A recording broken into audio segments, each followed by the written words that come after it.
Hi, my name is Jeanne Hess. I'm a city commissioner for the city of Kalamazoo, and I used to coach volleyball and teach physical education at Kalamazoo College. I want to read to you today The Velveteen Rabbit by Kamako Sakai. In the beginning, the Velveteen Rabbit was truly splendid. He was fluffy and plump, and his ears were lined with pink satin. He looked very sweet as he peeked out from the Christmas stocking with a sprig of holly. The boy who received the rabbit as a gift was delighted. He hugged and patted his rabbit while playing and talking with him. He did so for almost 2 hours. But when his uncles arrived with new presents, the boy lost himself in the excitement and forgot about the Velveteen Rabbit. The little rabbit spent his time in the toy cupboard in the corner of the nursery. There he met the many toys that lived in the room. The expensive toys and the mechanical toys often said, "I am real." They boasted about themselves and snubbed the rabbit for being made of mere cloth. The Velveteen Rabbit felt ashamed and hid himself timidly in the corner. The only one that was kind to him was the Skin Horse. He was the oldest of the nursery and looked shabby and frayed, but his eyes gleamed wisely. "Everyone talks about being real, but what is real?" asked the rabbit one day. "Does it mean you move? And do you have a key to wind you up?" "No, that's not real," said the Skin Horse gently. "Real is a thing that happens when a toy has spent a long time becoming a child's true friend. When the child really cares for you, not just to play with, but loves you from the heart, then you become real. Even if you're old and tattered by then, it doesn't matter. You too can become real, young fellow. In the nursery, magic happens from time to time." There was a nursemaid called Nana in the boy's family.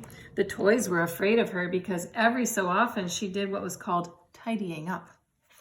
Once it began, the toys were swooped up and thrown into the cupboard. One evening, Nana noticed that the toy dog the boy always slept with was missing. "What a bother," she thought. Then she quickly snatched the Velveteen Rabbit from the cupboard. "Here's your little bunny," she said to the boy. "You can sleep with him from now on." And she put the rabbit into the boy's arms. From then on, the rabbit slept in the boy's bed every night. At first, he found it rather uncomfortable and stifling, and he missed the cupboard where he could talk with the Skin Horse. But soon he grew to like being with the boy. The boy was always kind to him and made him a rabbit's burrow under the covers. There they chatted in whispers endlessly. When the boy fell asleep, the rabbit snuggled up to the boy's cheek and had pleasant dreams. Spring came and they went out to the garden to play. The boy and the rabbit were always together. The rabbit was offered rides in the wheelbarrow, tea in the afternoon, and a lovely tiny cottage was built for him under the raspberry thicket. Gradually, he became grimy and muddy, but he didn't mind at all because he was happy every day. Once, when the boy was suddenly called to go to an outing, the rabbit was left out in the garden. Nana came to look for him after dark, holding a lamp in her hand. "This scruffy bunny is indeed a bother," she muttered. "All this fuss over a toy because the little one can't go to sleep without it." She rubbed the dirt off the rabbit with her apron. "What's so special about this dirty old toy?" she grumbled. "Stop it, Nana," exclaimed the boy. "He isn't a toy. He's real." The Velveteen Rabbit was overjoyed. "I am real," he thought. "I have become real." He was too happy to sleep that night. It was a wonderful summer. Behind the house, there was a wood where the boy would take his rabbit and play for hours. The boy always placed his rabbit carefully on the grass before running out to pick up flowers or play bandits. One day, when the Velveteen Rabbit was sitting by a tree, as he always did, he saw two strange things emerge from the ferns. They were rabbits just like he was, but with no seams, and their bodies stretched and shrunk when they moved. "I wonder where the keys are to wind them up," he thought, as he stared at them in amazement.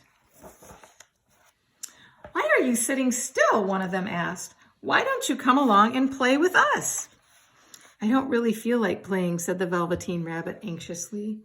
He didn't want them to find out that there was no key to wind him up. "You're an odd one," said the other rabbit. "Look, can you hop like this?" He gave a big hop. "I can," mumbled the Velveteen Rabbit. "I can hop really high." Why didn't he want to, what he didn't want to say was his hop only happened when the boy tossed him. So he said, "I just don't feel like it right now." The wild rabbits began to whirl around in a dance. "Come on," they called. "Come dance with us and show us your hop." The Velveteen Rabbit was about to cry. "How can I dance like they do?" he wondered hopelessly. "How can I dance?" Suddenly, one rabbit stopped dancing and put his face right up to the Velveteen Rabbit. "He smells funny," he said. "This isn't a real rabbit." "I am real," cried the Velveteen Rabbit. "The boy said so." Just then, the crunch of the boy's footsteps could be heard. In a flash, the two wild rabbits were gone.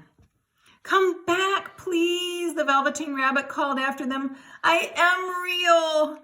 But the wild rabbits never returned. Time passed. The Velveteen Rabbit grew old and became even dirtier and shabbier. He was so shabby that in many people's eyes, he could hardly look like a rabbit anymore. But to the boy, he was as beautiful as ever. And that was enough to make the rabbit happy. He knew that being shabby didn't matter because the magic of the nursery had made him real. Then one day, the boy fell ill. He had a high fever and slept day after day. Strange people came into the nursery, and the light burned all through the night. The rabbit clung to the boy, hiding under the comforter. He was careful that he wouldn't be found and taken away. When no one was in the room, he crept up close to the pillow and whispered in the boy's ear. He told the boy things that were fun and exciting. He talked about the wonderful days they had spent in the garden among the flowers and the butterflies, playing together under the raspberry thicket. After a long, weary time, the boy's fever finally went down.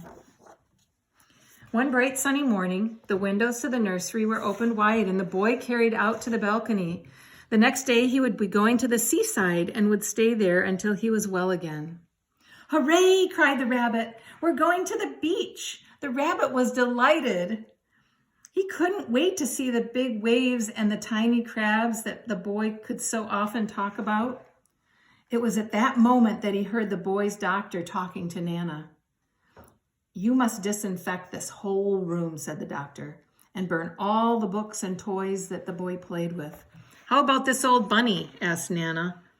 "That's a mass of germs," said the doctor. "Burn it right away. You can always get a new one."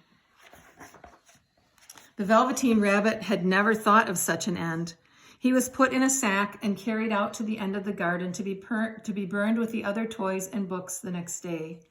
The boy had forgotten him in the excitement over going to the seaside.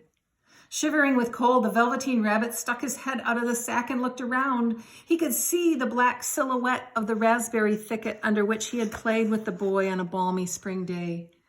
"I wish I could go back to that wonderful time," he thought, and the beautiful memories almost broke his heart. Why should it end like this for someone who had been so loved so much and had become real? A real tear came down his cheek and fell to the ground. Then a strange thing happened. From the ground where the tear had fallen, a sprout of a flower came out and quickly grew. Soon the flower opened, and from inside a beautiful fairy appeared. "Little rabbit," she said, "do you know who I am?" The rabbit was so stunned that he forgot about crying and gazed at her in wonder. "I am the fairy of the nursery," she continued. "I take care of the toys that the children have truly loved. When their time comes and they have to say goodbye, I come for them and make them real." "But I'm already real," said the rabbit.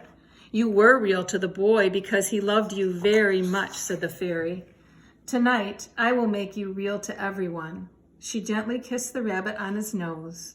"Now you shall become real to all."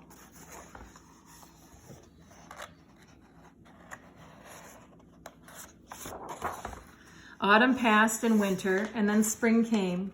The seasons had come around, and once, when the boy was in the wood, he came upon an odd, wild rabbit that seemed to be staring at him. How curious, he thought. That rabbit looks just like my old bunny that was lost when I had a bad fever.